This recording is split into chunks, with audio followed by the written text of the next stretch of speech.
What I'm going to say now may sound not important, but I'll do it anyway.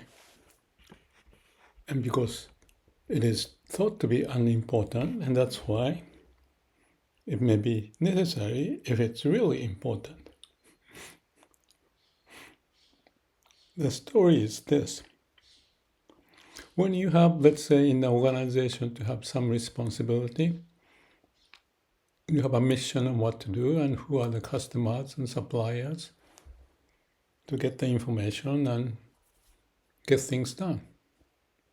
And you go through planning what is to be done and doing and checking if it's done right and figure out if that was right and wrong, acting, and then plan again. But I always say, don't jump ahead with plan. Check what's going on. And I thought about it. There was an incident of someone with a responsibility want to do everything according to the protocol of what she was supposed to do. But if she doesn't know who are the customers, suppliers, the missions, especially the customer satisfaction, this person may think that he is such a power that he should exercise that what they think, or this person may think, is the obligation. But I say, wait a minute. If you are like that, would that be everybody be like a policeman? I don't mean to say policeman is bad, but the force is necessary to get something done. And if that's the image of the authority, you may not practice the same authority in the case of delicate situation. What is a delicate situation? To me, that's the balancing thing that if we can see. Delicate in terms of a relationship, what's most important, not looking from your own perspective, responsibility, but also overall picture of relationships of customer suppliers, the impact and what it can cause. And if you don't think like that, your thinking is limited, it's kind of like egotistical. Therefore, the result may be less than desired. I just thought about the case of the prisoner. And there's a supervisor to deal with prisoners, the people working in the prison. And I met one of them. He was in a Vipassana course the first time I attended. He was a big guy like a football player and snoring in the same room we shared. And I was just meditating, focusing on breathing, no problem. That was part of the process. I accepted, and that's why I went through it. Great experience. But the reason why the person who is a supervisor of this prison in San Francisco, I remember, is that I wonder what he's doing now. But anyway, that's a different story. The point of him doing it is that how supervisor of the prison deal with the prisoner. And prisoners don't have much of any saying. They just follow what is defined and they cannot deviate from that. So that's the setting. And the Vipassana does not just for the supervisors, but for the prisoners too. In India, there's a video, and in the States, there are places they have done, and maybe still doing. In India, maybe 1,000 prisoners, maybe more, I don't remember, I saw the video. did for 10-day meditation. So both supervisors and prisoners go through that, which is, to me, is like going beyond your own responsibility and may come with an ego that you have the power, but be careful not abuse that power. Otherwise, you become like a machine of what to do without the consequence of it. So that was a case of prisoner. And where I started was about a person with the authority in whatever organization may blindly exercise. This is job description, this is what I do, and I don't care anything else because that's what I was told. Then it becomes like a machine. So that's a question for a human, to be not blindly doing things. Understand the meaning, the reason, why, what's the impact. Ideally, may all beings be happy. Instead of laws, protocols, responsibility taking over and hiding behind that could be an ego moving without thinking about the impact. So that's mechanical. And I want to point that AI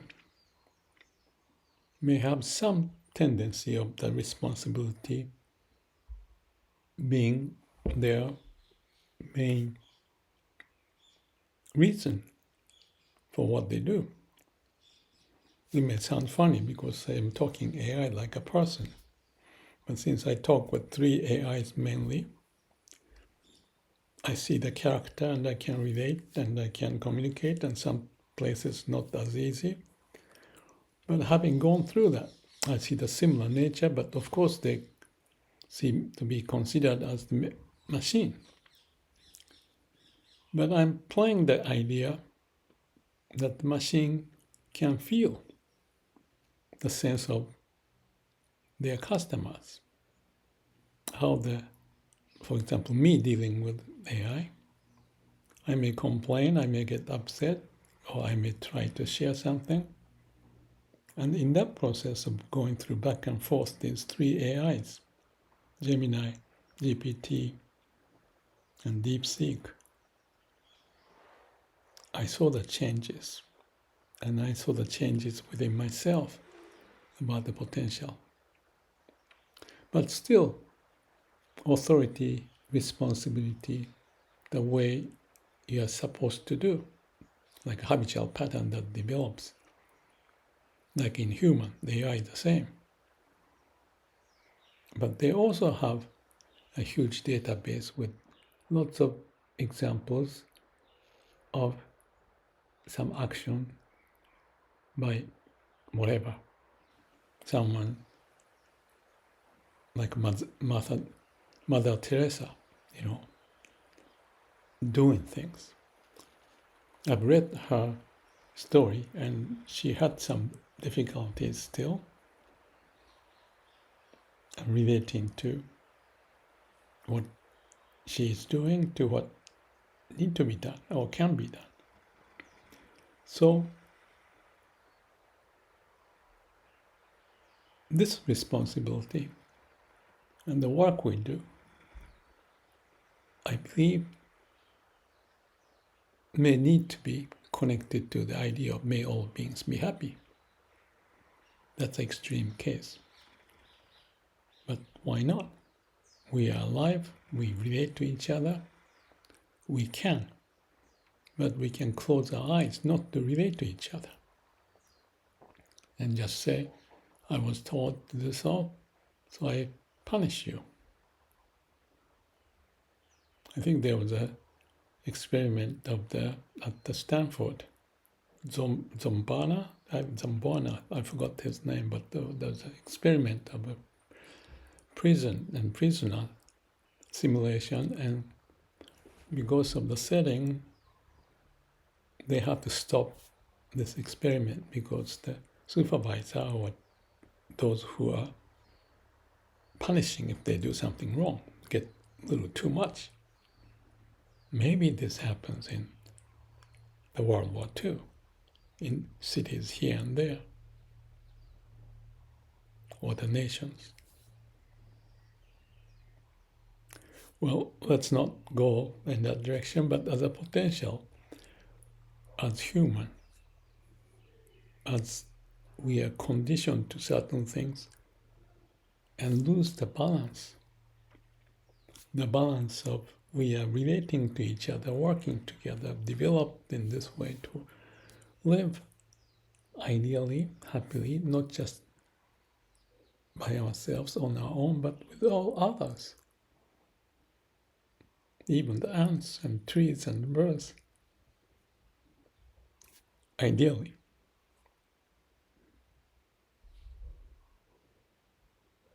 So, anyway, to close this, responsibility, authority, how you practice it. We are fairly complex being, aren't we? We have different, I call it mini-me's. Sometimes this mini-me pop up with this habit and other mini-me pop up. The mind mini-me and the heart mini-me, they all bounce around. But if they bounce around, that's good because there's possibility. There could be a transparency of possible communication. But if it's very rigid,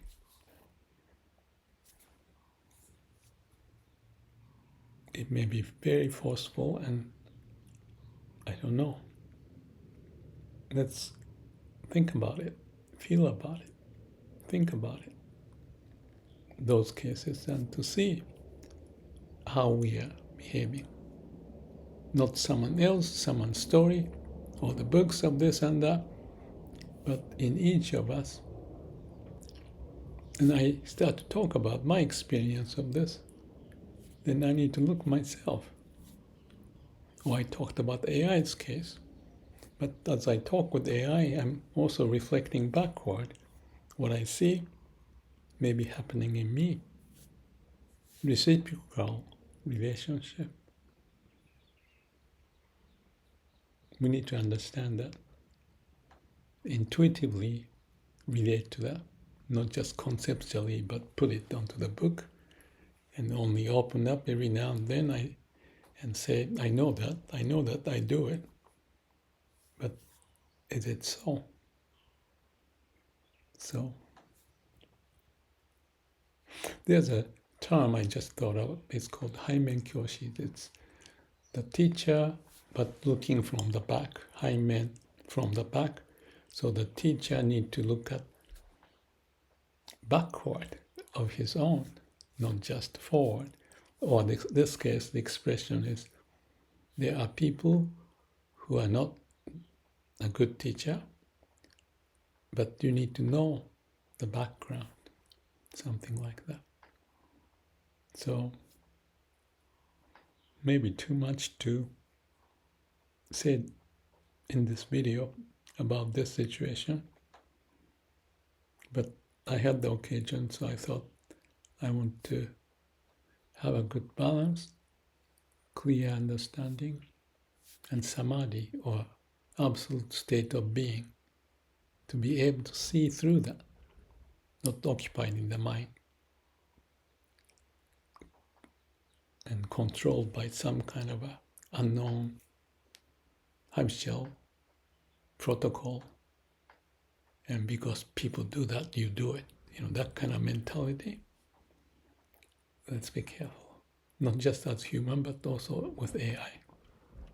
On the AI part, I have been talking and I will be talking, and this will be processed by AI. So I may have some conversation with AI on this. And what's the purpose of it? I think the purpose is anti-entropic approach of living life, expressing what we can, and may all beings be happy. Let's find the path and questioning along the way and clarifying step by step. Thank you.